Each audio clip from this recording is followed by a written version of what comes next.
Hello ನಮಸ್ಕಾರ, ಎಲ್ಲರೂ ಹೇಗಿದ್ದೀರಾ? ನಾನು ತುಂಬ ಚೆನ್ನಾಗಿದ್ದೀನಿ. ಐ ಹೋಪ್ ನೀವು ಕೂಡ ತುಂಬ ಚೆನ್ನಾಗಿದ್ದೀರಾ ಅಂತ ಭಾವಿಸ್ತೀನಿ. ರೂಪಾ ಎನ್ಗೌಡ ವ್ಲಾಗ್ ಇನ್ ಕನ್ನಡಗೆ ನಿಮ್ಮೆಲ್ರಿಗೂ ಸ್ವಾಗತ.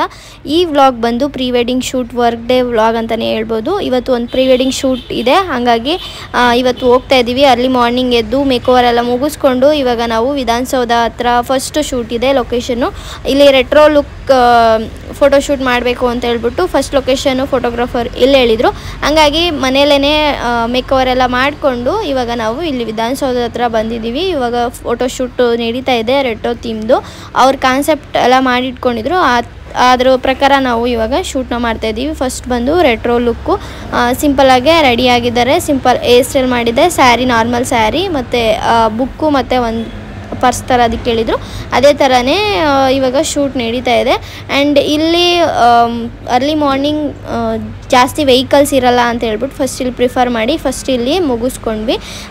ಈ ಲುಕ್ ಹೇಗಿದೆ ಅಂತ ಹೇಳ್ಬಿಟ್ಟು ನಾನು ಆಲ್ರೆಡಿ ಇನ್ಸ್ಟಾದಲ್ಲೂ ನಾನು ನನ್ನ ಗ್ಲೋ ಅಪ್ ಬೈ ರೂಪಾ ಎನ್ಗೌಡ ಅಂತ ಇನ್ಸ್ಟಾಗ್ರಾಮ್ ಪೇಜ್ ನಂದು ಮೇಕಪ್ದು ಏನೇ ಅಪ್ಡೇಟ್ ನಿಮಗೆ ಅರ್ಲಿಯಾಗೆ ಬೇಕು ಅಂತಂದರೆ ನಿಮ್ಗೆ ಅಲ್ಲಿ ಸಿಗುತ್ತೆ. ನಾನು ಪೇಜ್ನ ನಾನು ಡಿಸ್ಕ್ರಿಪ್ಷನಲ್ಲಿ ಮೆನ್ಷನ್ ಮಾಡ್ತೀನಿ, ನೀವು ಚೆಕ್ ಮಾಡ್ಬೋದು.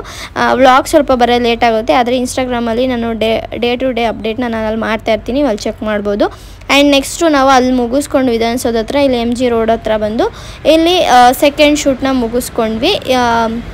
ಹಂಗೇ ಅಲ್ಲೇ ಹೋಟೆಲ್ ಹತ್ರ ರೆಡಿ ಆಗೋಕ್ಕೆಲ್ಲ ಅಲ್ಲೇ ರೆಡಿ ಆಗ್ತಾಯಿದ್ದು, ಅಲ್ಲೇ ತಿಂಡಿನೂ ಕೂಡ ತಿಂದ್ಕೊಂಡು ಇವಾಗ ನೆಕ್ಸ್ಟು ನಾವು ಫ್ಲವರ್ ಮಾರ್ಕೆಟಲ್ಲಿ ಶೂಟ್ ಇರೋದು ಥರ್ಡ್ ಶೂಟು, ಹಾಗಾಗಿ ಇಲ್ಲಿಗೆ ಬಂದಿದ್ದೀವಿ. ನಾನು ತೋರಿಸಿರೋ ಥರ 5 ಸೆಕೆಂಡಿಗೆಲ್ಲ ಒಂದೊಂದು ಲೊಕೇಶನಲ್ಲಿ ಶೂಟ್ ಅಂತೂ ಮುಗಿಲಿಲ್ಲ.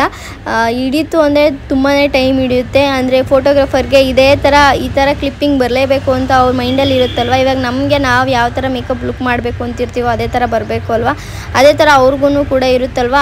ಆ ಫೋಟೋ ಬರೋ ತನಕನೂ ಅವರು ತೆಗಿತಾನೆ ಇರ್ತಾರೆ. ಒಟ್ನಲ್ಲಿ ಚೆನ್ನಾಗಿ ತೆಗಿತಾಯಿದ್ರು. ಕುಣಿಗಲ್ ಅವರೇನೆ ಇವರು ಕೂಡ, ಶ್ರೀನಿಧಿ ಸ್ಟುಡಿಯೋ ಅಂತ. ನಿಮಗೆ ಏನಾದರೂ ಫೋಟೋಗ್ರಫಿ ಬೇಕಂದರೆ ಅವ್ರನ್ನ ಕಾಂಟ್ಯಾಕ್ಟ್ ಮಾಡ್ಬೋದು. ಆ್ಯಂಡ್ ಅಲ್ಲಿ ಫ್ಲವರ್ ಮಾರ್ಕೆಟಲ್ಲಿನೂ ಕೂಡ ಸ್ವಲ್ಪ ಒನ್ ಅವರ್ ಮೇಲೇ ಆಯಿತು. ಅಲ್ಲಿ ಮುಗಿಸ್ಕೊಂಡು ನೆಕ್ಸ್ಟು ರೆಸಾರ್ಟ್ ಬುಕ್ ಮಾಡ್ಕೊಂಡಿದ್ರು ಪ್ರೀ ವೆಡ್ಡಿಂಗ್ ಶೂಟ್ದು. ಅಲ್ಲಿಗೆ ಹೋಗೋಕ್ಕೂ ಮುಂಚೆ ಅಲ್ಲಿ ಆನ್ ದ ವೇ ಬರ್ಬೇಕಾದ್ರೆ ಮಶ್ರೂಮ್ ಬಿರಿಯಾನಿ, ಮಶ್ರೂಮ್ ಕಬಾಬ್ ಇದನ್ನು ಊಟ ಎಲ್ಲ ಮಾಡಿಕೊಂಡು ಆಮೇಲೆ ಇಲ್ಲಿಗೆ ಎಂಟ್ರಿ ಆದ್ವು. ಒಂದು 2:30-3 ಗಂಟೆ ಏನೋ ಆಗಿತ್ತು ಇಲ್ಲಿಗೆ ನಾವು ಎಂಟ್ರಿ ಆದಾಗ. ಒಂದು 5 hours ಏನೋ ತೊಗೊಂಡಿದ್ರು. ಇವಾಗ ಬಂದು ನಂಗೆ ಯಾಕೋ ಪೀರಿಯಡ್ಸ್ ಕೂಡ ಆಗಿದೆ, ಹೊಟ್ಟೆ ತುಂಬ ನೋವ್ತಾಯಿತ್ತು, ಹಂಗಾಗಿ ಸ್ವಲ್ಪ ರೆಸ್ಟ್ ಮಾಡಿದೆ. ಅವರು ಒಂದು ಶೂಟ್ ಮಾಡ್ಕೊಂಬರಕ್ಕೆ ಹೋಗಿದ್ರು, ಅದು ಅಷ್ಟರಲ್ಲಿ ನಾನೆಲ್ಲ ರೆಡಿ ಮಾಡಿ ಇಟ್ಕೊಂಡಿದ್ದೆ. ಅದಾದಮೇಲೆ ನಾನು ಅವ್ರನ್ನ ಇಲ್ಲಿಗೆ ಬಂದಮೇಲೆ ಫಸ್ಟ್ ಲುಕ್ಕನ್ನ ನಾನು ಮತ್ತೆ ಮೇಕವರ್ ಎಲ್ಲ ತೆಗೆದು ನೀಟಾಗಿ ಫಸ್ಟಿಂದ ಮೇಕಪ್ನ ಮಾಡಿದೆ. ಒಂದು 3-5 ಆದಮೇಲೆ ಮತ್ತೆ ಮೇಕವರ್ ಮಾಡಿ ಅವ್ರನ್ನ ಕಳಿಸ್ಕೊಟ್ಟಿದ್ದೆ. ಅವರು ರೆಸ್ಟ್ ಮಾಡಿ ನೀವು ಆಮೇಲೆ ಬನ್ನಿ ಅಂತ ಹೇಳಿದ್ರು ಅಂದ್ಬಿಟ್ಟು ರೆಡಿ ಮಾಡಿ ಕಳಿಸಿದೆ. ಆಮೇಲೆ ಇಲ್ಲಿ ತುಂಬ ಚೆನ್ನಾಗಿತ್ತು ಶೂಟಿಂಗ್ ಅಂತ ಹೇಳ್ಬಿಟ್ಟು. ಲೊಕೇಶನ್ನು ನಾನು ನೋಡ್ತೀನಿ, ಆದರೆ ನಾನು ಸಿಕ್ಕಿದ್ರೆ ಡಿಸ್ಕ್ರಿಪ್ಷನ್ ಮೆನ್ಷನ್ ಮಾಡ್ತೀನಿ. ಅಲ್ಲಿ ಚೆನ್ನಾಗೆ ಫೋಟೋಶೂಟ್ ಎಲ್ಲ ಮಾಡೋದಕ್ಕೆಲ್ಲ ತುಂಬಾ ಚೆನ್ನಾಗಿತ್ತು ಪ್ಲೇಸು. ಅಲ್ಲಿ ಬಂದು ಫಸ್ಟು ಲುಕ್ ಇದೇನೆ ರೆಡಿ ಮಾಡಿ ಕಳಿಸಿದ್ದು. ಚೆನ್ನಾಗೆ ಫೋಟೋಸ್ ಎಲ್ಲ ಬರ್ತಾಯಿತ್ತು. ವೀಡಿಯೋಸ್ ಕೂಡ ನಾನು ಮಾಡ್ಕೊಂಡಿದ್ದೆ, ಅದನ್ನು ಇನ್ಸ್ಟಾ ರೀಲ್ಸ್ ಕೂಡ ಹಾಕ್ಕೊಂಡಿದ್ದೆ. ಇಲ್ಲಿ ಎಲ್ಲ ಥರ ಥೀಮ್ ಇರೋದ್ರಿಂದ ಫೋಟೋಶೂಟ್ ಮಾಡೋದಕ್ಕೆ ಒಂದೇ ಕಡೆ ಆರಾಮಾಗಿ ಮಾಡ್ಕೊಳ್ಬೋದು. ಅಲ್ಲೆಲ್ಲ ಮುಗಿಸ್ಕೊಂಡು ಮಧ್ಯಾಹ್ನದ ಮೇಲೆ ಇಲ್ಲಿಗೆ ಬಂದ್ವಿ. ಆ್ಯಂಡ್ ನೆಕ್ಸ್ಟು ಅದಾದಮೇಲೆ ಈ ಸೆಕೆಂಡ್ ಲುಕ್ ಇಲ್ಲಿಗೆ ಬಂದಮೇಲೆ ನೆಕ್ಸ್ಟ್ ಒಂದು ಗೌನ್ ಇತ್ತು, ಆ ಗೌನನ್ನು ಹಾಕಿ ಫೋಟೋಶೂಟ್ ಮಾಡ್ತಾ ಇರೋದು. ಇವಾಗ ತುಂಬಾ ಚೆನ್ನಾಗಿ ಬರ್ತಾಯಿತ್ತು. ಇಲ್ಲಂತೂ ನನಗಂತೂ ತುಂಬಾ ಇಷ್ಟ ಆಗ್ತಾಯಿತ್ತು. ಆ್ಯಂಡ್ ಮೇಕಪ್ ಬಗ್ಗೆ ನಿಮ್ಗೆ ಹೇಗೆ ಅನ್ನಿಸ್ತು ಏನು ಅಂತ ಹೇಳ್ಬಿಟ್ಟು ನೀವು ಕಮೆಂಟಲ್ಲಿ ಮಾಡ್ಬೋದು. ನನಗೆ ಮದುವೆಗೆ ಮತ್ತು ಪ್ರೀ ವೆಡ್ಡಿಂಗ್ ಶೂಟ್ ಕನ್ನಡಗೆ 3ಕ್ಕೂ ಕೂಡ ಒಟ್ಟಿಗೆ ಅವರೇ ನನಗೇ ಬುಕ್ ಮಾಡಿದ್ದಾರೆ ಮೇಕೋವರಿಗೆ. ತುಂಬಾ ಚೆನ್ನಾಗಿ ವಿಡಿಯೋಸ್ ಫೋಟೋಸ್ ಎಲ್ಲ ತೆಗಿತಾಯಿದ್ರು. ತುಂಬ ಇಷ್ಟ ಆಯಿತು ನನಗಂತೂ ಈ pre wedding shoot. Outdoor shoot ಎಲ್ಲ ಮುಗೀತು. ಇವಾಗ ಇಂಡೋರಲ್ಲಿ ಈ ಥರ ಥೀಮ್ ಇತ್ತು, ತುಂಬಾ ಇಷ್ಟ ಆಯಿತು ನನಗಂತೂ ಇದು. ಈ ಗೌನ್ ಬಂದು ನಮ್ಮ ಅಕ್ಕಂದೇನೆ, ಜ್ಯೋತಿದು ಅಲೋರಾ ಅಂತ ಹೇಳ್ಬಿಟ್ಟು. ನಾನು ಪ್ರತಿ ಸರಿ ಹೇಳ್ತೀನಲ್ವ, ಅದೇ ಪೇಜ್ ಲಿಂಕ್ ಬೇಕಾದ್ರೆ ನಾನು ಡಿಸ್ಕ್ರಿಪ್ಷನಲ್ಲಿ ಹಾಕಿರ್ತೀನಿ. ಪ್ರೀ ವೆಡ್ಡಿಂಗ್ ಶೂಟ್ಗೆ ಇದಂತೂ ಹೊಸ್ದಾಗಿ ಮಾಡಿಸಿರೋದು ಗೌನು. ತುಂಬಾ ಚೆನ್ನಾಗಿತ್ತು, ತುಂಬ ಚೆನ್ನಾಗೂ ಕೂಡ ಕಾಣಿಸ್ತಾ ಇತ್ತು. ನನಗೆ ಪರ್ಸ್ನಲಿ ಈ ಲುಕ್ಕು ತುಂಬಾ ಇಷ್ಟ ಆಯಿತು. ಹೇರ್ ಸ್ಟೈಲ್ ಆಗಿರ್ಬೋದು ಮತ್ತು ಗೌನ್ ಕೂಡ ತುಂಬಾ ಚೆನ್ನಾಗಿ ಕಾಣಿಸ್ತಾ ಇತ್ತು ಈ ಥೀಮಿಗೆ. ನಿಮ್ಗೆ ಹೇಗೆ ಅನ್ನಿಸ್ತು, ನಿಮ್ಮ ಅಭಿಪ್ರಾಯನ ನೀವು ತಿಳಿಸ್ಬೋದು. ಪ್ರೀ ವೆಡ್ಡಿಂಗ್ ಶೂಟ್ ತುಂಬಾ ಚೆನ್ನಾಗಿ ನಡೀತಾ ಇತ್ತು. ಇವಾಗ ಟೈಮ್ ಆಲ್ರೆಡಿ ಎಷ್ಟಾಗಿತ್ತು ಅಂತಂದರೆ 8 ಗಂಟೆ ಮೇಲೆ ಆಗಿತ್ತು, 8 ಗಂಟೆ ಆಗಿತ್ತು. ಇಷ್ಟೆಲ್ಲ ಮಾಡೋ ಅಷ್ಟರಲ್ಲಿ ತುಂಬಾ ಟೈಮ್, ಅಂದರೆ ಫೋಟೋಸ್ ಅವ್ರು ಅಂದ್ಕೊಂಡಂಗೆ ಬರೋ ತನಕ ಬಿಡಲ್ಲಲ್ವ, ಹಂಗಾಗಿ ತುಂಬಾ ಟೈಮ್ ಹಿಡಿಯಿತ್ತು. ಮತ್ತು ಇವತ್ತು ನಂದು ಆ್ಯನಿವರ್ಸರಿ ಕೂಡ ಇತ್ತು. ನಾನು ಬೇಗ ಮುಗಿಸ್ಕೊಂಡು ಮನೆಗೆ ಹೋಗ್ಬೋದು, ಆಮೇಲೆ ಸಂಜೆ ಕೇಕ್ ಕಟ್ ಮಾಡಿಸಿದ್ರೆ ಆಯಿತು ಅಂತ ಅಂದ್ಬಿಟ್ಟು ನಾನು ಬಂದೆ. ನೋಡಿದ್ರೆ ಇಲ್ಲೇ ಎಷ್ಟೊಂದು ಟೈಮ್ ಆಗೋಗ್ಬಿಡ್ತು. ಫುಲ್ ಎಲ್ಲ ಇವಾಗ ಮೆಸ್ಸಿ ಆಗೋಗಿದೆ. ಇವಾಗ ಇದನ್ನೆಲ್ಲ ಕೂಡ ಪ್ಯಾಕಪ್ ಮಾಡಿಕೊಂಡು ನಾವು ಹೊರಡಬೇಕು. ಇಲ್ಲೇ ಆಲ್ರೆಡಿ 8 ಗಂಟೆ ಆಗೋಗಿತ್ತು. ಅವರು ಇನ್ನೊಂದು ಫೈರ್ ಕ್ಯಾಂಪ್ ಶೂಟ್ ಮಾಡೋದಕ್ಕೆ ಅಂತ ಅವ್ರು ಹೋಗಿದ್ದಾರೆ. ಅಷ್ಟರಲ್ಲಿ ನಾನು ಇದನ್ನೆಲ್ಲನೂ ಕೂಡ ನನ್ನ ಮೇಕಪ್ ಪ್ರಾಡಕ್ಟ್ ಎಲ್ಲನೂ ಕೂಡ ಎತ್ತಿಟ್ಕೊಂಡು ಹಂಗೇ ಸ್ವಲ್ಪ ಬಟ್ಟೆಗಳನ್ನೆಲ್ಲ ಎತ್ತಿಟ್ಕೊಂಡು ಇವಾಗ ಫುಲ್ ಪ್ಯಾಕಪ್ ಮಾಡ್ಕೊಳ್ಬೇಕು.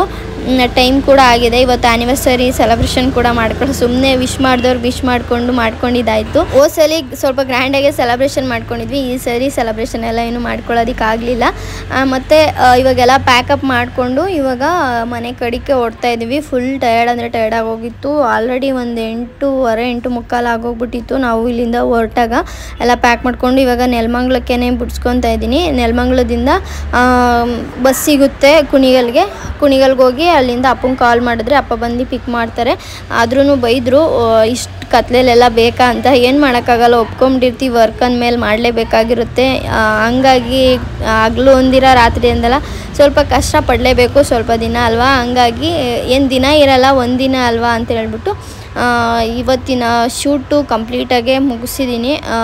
ನನಗಂತೂ ಹ್ಯಾಪಿ ಆಗಿದೆ ಈ ಶೂಟಿಂದ, ಅವ್ರಿಗೂ ಕೂಡ ಹ್ಯಾಪಿ ಆಗಿದೆ. ತುಂಬಾ ಚೆನ್ನಾಗಿ ಫೋಟೋಸ್ ಕೂಡ ಬರ್ತಾಯಿತ್ತು, ವೀಡಿಯೋಸ್ ಕೂಡ ಬರ್ತಾಯಿತ್ತು. ನಾನು ನೋಡ್ದಂಗೆ ನಾನು ತೆಕ್ಕೊಂಡಲ್ವ, ತುಂಬಾ ಖುಷಿ ಆಯಿತು.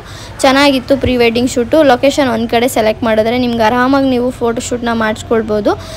ಇವಾಗ ನಾವು ನೆಲಮಂಗ್ಲಗೆ ರೀಚ್ ಆಗಿದ್ದೀವಿ. ಇವಾಗ ಬಸ್ಸಿಗೆ ವೆಯ್ಟ್ ಮಾಡ್ತಾಯಿದ್ವಿ. ಇಲ್ಲಿಗೆ ಬಂದಾಗ ಆಲ್ರೆಡಿ ಟೈಮು 9 ಗಂಟೆ ಆಗಿತ್ತು. ನಾನು ಮತ್ತು ಫೋಟೋಗ್ರಾಫರ್ ಅಣ್ಣ ಬಸ್ಸಲ್ಲಿ ಕುಣಿಗಲ್ಗೆ ಬಂದ್ವಿ. ಅಲ್ಲಿಂದ ಅಪ್ಪ ಬಂದು ಪಿಕ್ ಮಾಡಿಕೊಂಡ್ರು. ಮನೆಗೆ ಬರೋ ಅಷ್ಟರಲ್ಲಿ 10 ಗಂಟೆ 10 ಆಗಿತ್ತು. ಮನೆಗೆ ಬಂದು ಅಪ್ಪು ಜೊತೆ ಸ್ವಲ್ಪ ಟೈಮ್ ಸ್ಪೆಂಡ್ ಮಾಡಿದೆ. ಅಪ್ಪು ಫೋನ್ ಮಾಡಿದಾಗ ಏನು ಬೇಕು ಅಂತಂದರೆ ಚಾಕಿ ಜ್ಯೂಸು ಅಂತ ತಂದಿಲ್ಲ ಅಂತಂದರೆ ಹೊಡೆದೇ ಬಿಡ್ತಾನೆ. ಹಂಗಾಗಿ ಅವ್ನಿಗೊಂದು ಡೈರಿ ಮಿಲ್ಕ್ ತೊಗೊಂಬಂದಿದೆ, ಅದನ್ನು ಕೊಟ್ಟೆ. ಆಮೇಲೆ ಊಟ ಎಲ್ಲ ಮಾಡಾದ್ಮೇಲೆ ಜಾನುನ ವಾಕಿಂಗ್ ಕರ್ಕೊಂಡು ಹೋಗ್ತೀವಿ. ಅವನು ನಾನು ಕರ್ಕೊಂಡು ಹೋಗ್ತೀನಿ ಬಿಡು ಅಂತಂದರೆ ಅವ್ನು ಕೇಳ್ತಾ ಇಲ್ಲ, ಹಿಂಸೆ ಮಾಡ್ತಾನೆ. ಅಂದರೆ ಅವ್ನು ಇಷ್ಟ ಬಂದಂಗೆ ಅವ್ನು ಅದನ್ನ ನೆಡ್ಸ್ಕೊಳಕ್ಕೆ ಹೋಗ್ತಾನೆ. ಪಾಪ ಅದಕ್ಕೆ ಹಿಂಸೆ ಮಾಡ್ತಿರ್ತಾನೆ, ಎಳಿಬೇಡ ಅಂತ ಎಲ್ಲ ಹೇಳ್ತಿದ್ವಿ. ಆಮೇಲೆ ಅಪ್ಪ ಮತ್ತು ಅಪ್ಪು ವಾಕಿಂಗ್ ಕರ್ಕೊಂಡೋದ್ರು ಜಾನುನ. ನಾನು ಊಟನೂ ಕೂಡ ಮಾಡಿರಲಿಲ್ಲ. ಆಮೇಲೆ ಊಟ ಎಲ್ಲ ಮಾಡಿ ನನಗೆ ಫುಲ್ಲು ಟಯರ್ಡಾಗಿ ಹೋಗಿತ್ತಲ್ಲ, ಫುಲ್ ನಿದ್ದೆ ಬಂದ್ಬಿಡ್ತು, ಮಲ್ಕೊಂಬಿಟ್ಟಿದ್ದೆ. ನನ್ನ ತಮ್ಮನೇ ಮಲಗಿಸ್ಕೊಂಡಿದ್ದೆ ಅಪ್ಪುನ. ಆಮೇಲೆ ಬೆಳಗ್ಗೆ ಎದ್ಮೇಲೆ ಅಪ್ಪು ನನಗೆ ಮುದ್ದಾಡ್ತಾ ಇದ್ದಾನೆ. ಇರಲಿಲ್ವಲ್ಲ ಒಂದಿನ ಪೂರ್ತಿ, ಹಂಗಾಗಿ ಅವನು ಫುಲ್ ಮುದ್ದು ಮಾಡಿ ನನಗಂತೂ ತುಂಬಾ ಖುಷಿ ಆಗ್ತಿತ್ತು ಅವ್ನು ಮುದ್ದು ಮಾಡ್ತಿದ್ದಿದ್ದು. ಅದಾದಮೇಲೆ ನಾನು ಆ್ಯನಿವರ್ಸರಿಗೆ ಏನೂ ಮಾಡಿರಲಿವಲ್ಲ, ಜಾಮೂನ್ ಮಾಡೋಣ ಅಂತ ಹೇಳ್ಬಿಟ್ಟು ಜಾಮೂನ್ ರೆಸಿಪಿ ಮಾಡೋದೆಲ್ಲ ಏನು ಡೆಪ್ತಾಗೇನು ತೋರಿಸಿಲ್ಲ. ನಾನು ಆಲ್ರೆಡಿ ಜಾಮೂನ್ ಮಾಡೋದು ತೋರಿಸಿದೆ. ಹಂಗಾಗಿ ಜಾಮೂನ್ ಮಾಡೆಲ್ಲ ಆದಮೇಲೆ ಅದೆಲ್ಲ ಆದ್ಮೇಲೆ ಪಾಕದೊಳಗಡೆ ಹಾಕ್ತಾ ಇರೋದನ್ನ ತೋರಿಸ್ತಾ ಇದ್ದೀನಿ. ಜಾಮೂನ್ ಮಾಡೋದು ತುಂಬ ಈಸಿ. ಸುಮ್ಮನೆ ಒಂದು ರೀಕ್ಯಾಪ್ ಥರ ಹೇಳ್ಬಿಡ್ತೀನಿ. ಜಾಮೂನ್ ಪೌಡರ್ ತೊಗೊಂಡಿರ್ತೀವಲ್ಲ ಒಂದು ಪ್ಯಾಕೆಟ್, ಅದಕ್ಕೆ ನಾವು ನೀರು ಮತ್ತು ಹಾಲು ಎರಡನ್ನೂ ಕೂಡ ಒಂದು ಲೋಟದಲ್ಲಿ ಮಿಕ್ಸ್ ಮಾಡಿಕೊಂಡು ಅದನ್ನು ನೀಟಾಗಿ ನಾವು ಇವಾಗ ಚಪಾತಿಗೆಲ್ಲ ಕಲಿಸ್ಕೊತೀವಲ್ಲ ಆ ಥರ ನೀಟಾಗಿ ಕಲಿಸ್ಕೊಂಡು ಅದನ್ನು ಒಂದು 10-15 ನಿಮಿಷ ನೆನೆಸಿ ಒಂದು ಪ್ಲೇಟ್ ಮುಚ್ಚಿ ನೆನೆಯಕ್ಕೆ ಬಿಟ್ಬಿಡೋಣ. ಅದಾದಮೇಲೆ ಒಂದು ಕೈಗೆ ಸ್ವಲ್ಪ ತುಪ್ಪ ಎಲ್ಲ ಸವರ್ಕೊಂಡು ಸಣ್ಣ ಉಂಡೆ ಮಾಡಿಕೊಂಡು ಎಲ್ಲೂ ಬ್ರೇಕ್ ಆಗಬಾರ್ದು, ನೀಟಾಗೆ ಕಲಸಿಟ್ಟಿರಬೇಕು. ಅದನ್ನು ಉಂಡೆ ಮಾಡಿಟ್ಕೊಂಡು ಎಣ್ಣೆಯಲ್ಲಿ ಕರ್ಕೊಂಡು ಸಕ್ಕರೆನ ಸ್ವಲ್ಪ ಪಾಕ ಮಾಡ್ಕೊಳ್ಳೋಕ್ಕೆ ಸಕ್ಕರೆ, ಏಲಕ್ಕಿ ಪುಡಿ ಮತ್ತು ನಿಮ್ಮ ಕಸ್ತೂರಿ ಇದ್ದರೆ ಕಸ್ತೂರಿ ಅದನ್ನು ಹಾಕಿ ಚೆನ್ನಾಗಿ ಅದೊಂದು ತೆಳ್ಳಗೆ ಪಾಕನೇ ಬರೆಸಿ ಅದಾದಮೇಲೆ ಅದು ಸ್ವಲ್ಪ ಹಾರ್ಕೋಬೇಕು, ಪಾಕ ಜಾಸ್ತಿ ಹಾರ್ಕೋಬಾರ್ದು. ಮತ್ತು ಇದು ಉಂಡೆನೂ ಕೂಡ ಎಣ್ಣೆಲಿ ಕರ್ದಿರೋದು ಹಾರ್ಕೋಬೇಕು. ಅದೆಲ್ಲ ಆದಮೇಲೆ ಹಿಂಗೆ ಪಾಕದೊಳಗಡೆ ಹಾಕಿ ನೆನೆಸಿ ಇಟ್ಟರೆ ಜಾಮೂನ್ ರೆಡಿ ಆಗುತ್ತೆ. ಈ ಥರ ಸಿಂಪಲ್ಲಾಗಿ ನಾನು ಜಾಮೂನ ಮಾಡ್ತೀನಿ. ಇದಿಷ್ಟು ಈ ವ್ಲಾಗ್ ನಿಮ್ಮೆಲ್ಲರಿಗೂ ಇಷ್ಟ ಆಗಿದೆ ಅಂತ ಭಾವಿಸ್ತಾ ಈ ವ್ಲಾಗ್ನ ಎಲ್ಲಿಗೆ ಎಂಡ್ ಮಾಡ್ತಾ ಇದ್ದೀನಿ. ನಾನು ಸಿಗ್ತೀನಿ ನೆಕ್ಸ್ಟ್ ವೀಡಿಯೋದಲ್ಲಿ. ಅಲ್ಲಿವರೆಗೂ ಸಿ ಯು, ಟೇಕ್ ಕೇರ್, ಬಾಯ್. ಹಾಗೆಯೇ ಇನ್ನೂ ಯಾರೆಲ್ಲ ನನ್ನ ಚಾನಲ್ಗೆ ಸಬ್ಸ್ಕ್ರೈಬ್ ಮಾಡ್ಕೊಂಡಿಲ್ಲ ಅಂದರೆ ಸಬ್ಸ್ಕ್ರೈಬ್ ಮಾಡಿಕೊಂಡು ನನ್ನ ವೀಡಿಯೋಸ್ನೆಲ್ಲನೂ ಕೂಡ ನೋಡಿ ಅಂತ ಕೇಳ್ಕೊತೀನಿ. ನಾನು ಸಿಗ್ತೀನಿ ನೆಕ್ಸ್ಟ್ ವೀಡಿಯೋದಲ್ಲಿ. Thank you.